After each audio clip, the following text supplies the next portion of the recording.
You are watching 812 channel. Don't forget to subscribe. आज हाम्रो party Nepal communist party माओवादी केन्द्रको स्थायी समितिको बैठक अध्यक्ष कमरेड प्रचण्डको अध्यक्षतामा बस्यो र बैठकले प्रारम्भमा देश र जनताको मुक्तिका निम्ति सङ्घर्ष गर्ने र जीवन बलिदान गर्नुहुने सबै ज्ञात अज्ञात शहीदहरूप्रति श्रद्धाञ्जली अर्पण गर्यो। त्यस पछाडि बैठकमा अध्यक्ष कमरेड प्रचण्डले स्थायी समितिको बैठकलाई पछिल्लो राजनीतिक घटनाक्रम र मुख्यतः गठबन्धनले गरिरहेका कामहरू र सरकार गठनका बारेमा अहिलेसम्म विकसित घटनाक्रम र विविध त्यससँग सम्बन्धित विविध पक्षहरूका बारेमा बैठकलाई जानकारी गराउनुभयो र बैठकले गठबन्धनलाई सुदृढ बनाउने, यो सरकार र प्रतिनिधि सभालाई पूरा कार्यकाल चलाउनका निम्ति अगाडि बढ्ने, साथसाथै जनतालाई हामीले प्रतिगमन विरोधी सङ्घर्षका क्रममा व्यक्त गरेका प्रतिबद्धता अनुसार सरकारको काम जनमुखी ढङ्गले प्रभावकारी बनाउने भन्ने कुरामा जोड दियो। त्यसै गरी हाम्रो पार्टीले केन्द्रीय समितिको बैठक यसअघि यही श्रावण 20 गतेदेखि बस्ने निर्णय गरेको थियो। पछिल्लो घटनाक्रम र आवश्यक तयारीलाई केही समय अझै लिनु उपयुक्त देखिएको कारणले 20 गतेदेखि सुरु हुने भनेको केन्द्रीय समितिको बैठक 30 गते सुरु हुने गरी पुनर्व्यवस्थित गर्ने निर्णय गरिएको छ। 20 गतेको बैठकलाई 30 गतेसम्मका लागि स्थगित गरिएको छ। पार्टीका सबै कमिटीहरूलाई यही श्रावण 30 गते भित्र देशभरिका सबै वडा कमिटीहरू गठन गर्न र त्यसको अद्यावधिक विवरण केन्द्रीय कमिटीको बैठकमा आउँदा केन्द्रीय कमिटीका सदस्यहरूले सम्बन्धित प्रदेशबाट लिए आउन निर्देशन दिने निर्णय पनि गरेको छ र स्थायी कमिटीको बैठक सरकार गठनको पूर्णता सम्बन्धी विषयहरूलाई छलफल गर्न भोलि पुनः 3 बजे स्थायी कमिटीको बैठक बस्ने निर्णय गरिएको छ। आज अध्यक्ष कमरेड प्रचण्डले सम्बन्धित घटकहरूसँग छुट्टा छुट्टै र सामूहिक रूपमा पनि वार्ता गर्ने निर्णय पनि गरिएको छ। हाम्रो पार्टीको स्थायी कमिटीको बैठकको गम्भीर ध्यान अस्ति महाकाली नदीमा ट्विनबाट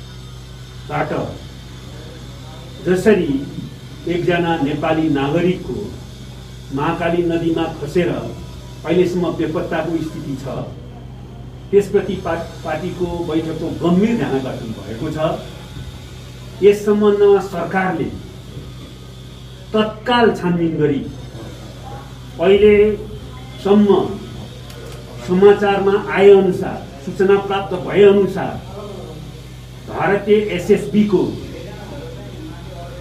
ट्विन कुखुरा फुस्काइदिने गतिविधिको कारणले नै नेपाली नागरिकले महाकाली नदीमा खस्ने र बेपत्ता हुने र अहिलेसम्म आशंका गरे अनुसार उहाँको जीवन नै गुमेको हुन सक्ने जो स्थिति उत्पन्न भएको छ, त्यसका बारेमा तत्काल छानबिन गरी सम्बन्धित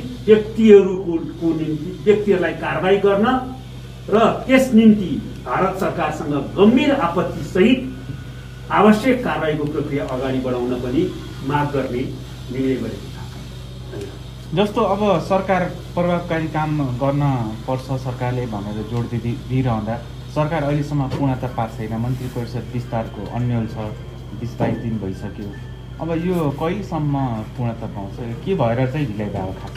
यसको ढिलाइको कारण चाहिँ हामीले जनता समाजवादी पार्टी र गठबन्धनमा सामेल, सरकारमा सामेल हुन सक्ने सबै पार्टीहरूको तर्फबाट मन्त्री परिषदमा सहभागी गराई मन्त्री परिषदलाई पूर्णता दिनु उपयुक्त हुन्छ भनेर ठानेर गरिएको हो।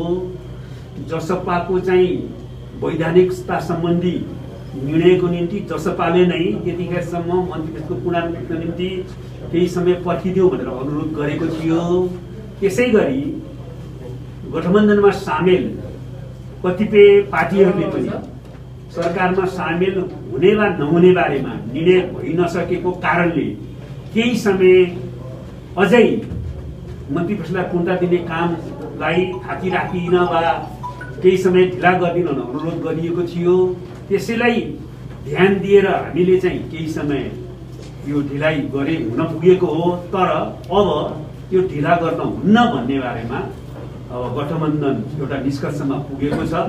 त्यसमा पनि जसपाले आफ्नो निर्णय अगाडि बढाइ नै सकेको छ र अरू पार्टीहरूसँग पनि निर्णयात्मक तहमा कुराकानी भइ नै रहेको छ।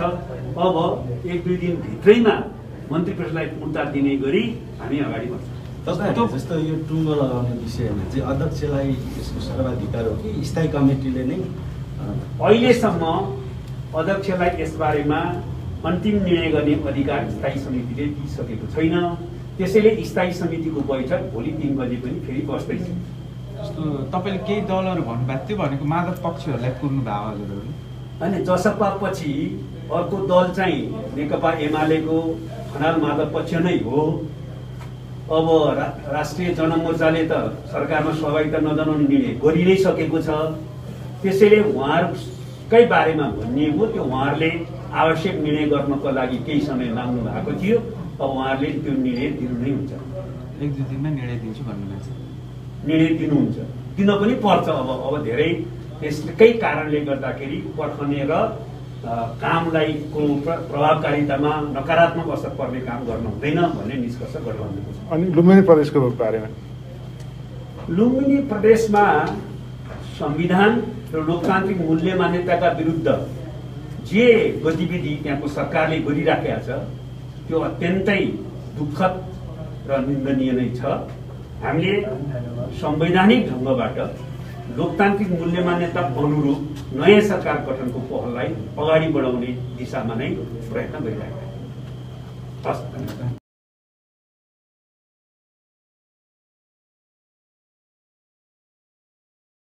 पार्टीहरूले पनि सरकारमा सामेल हुने वा नहुने बारेमा निर्णय भइ नसकेको कारणले केही समय अझै मन्त्री परिषदलाई पूर्णता दिने कामलाई थाकी राखिन वा केही समय ढिला गरिदिन अनुरोध गरिएको थियो। त्यसैलाई ध्यान दिएर हामीले चाहिँ केही समय यो ढिलाइ गरे हुन पुगेको हो। तर अब यो ढिला गर्न हुन्न भन्ने बारेमा अब गठबन्धन एउटा निष्कर्षमा पुगेको छ। त्यसमा पनि जसपाले आफ्नो निर्णय अगाडि बढाइ नै सकेको छ र अरू पार्टीहरूसँग पनि निर्णयात्मक तहमा कुराकानी भइ नै रहेको छ। अब 1-2 दिन भित्रैमा मन्त्री परिषदलाई पूर्णता दिने गरी हामी अगाडि बढ्छौँ। जस्तो यो टुङ्गो लगाउने विषयमा चाहिँ अध्यक्षलाई यसको सर्वाधिकार हो कि स्थायी कमिटीले नै? अहिलेसम्म अध्यक्षलाई यसबारेमा अन्तिम निर्णय गर्ने अधिकार स्थायी समितिले दिइसकेको छैन। त्यसैले स्थायी समितिको बैठक भोलि 3 बजे पनि फेरि बस्दैछ। जस्तो तपाईँले केही दलहरू भन्नुभएको थियो, भनेको माधव पक्षहरूलाई कुर्नु भयो हजुरहरू? अनि जसपा पछि अर्को दल चाहिँ नेकपा एमालेको खनाल माधव पक्ष नै हो।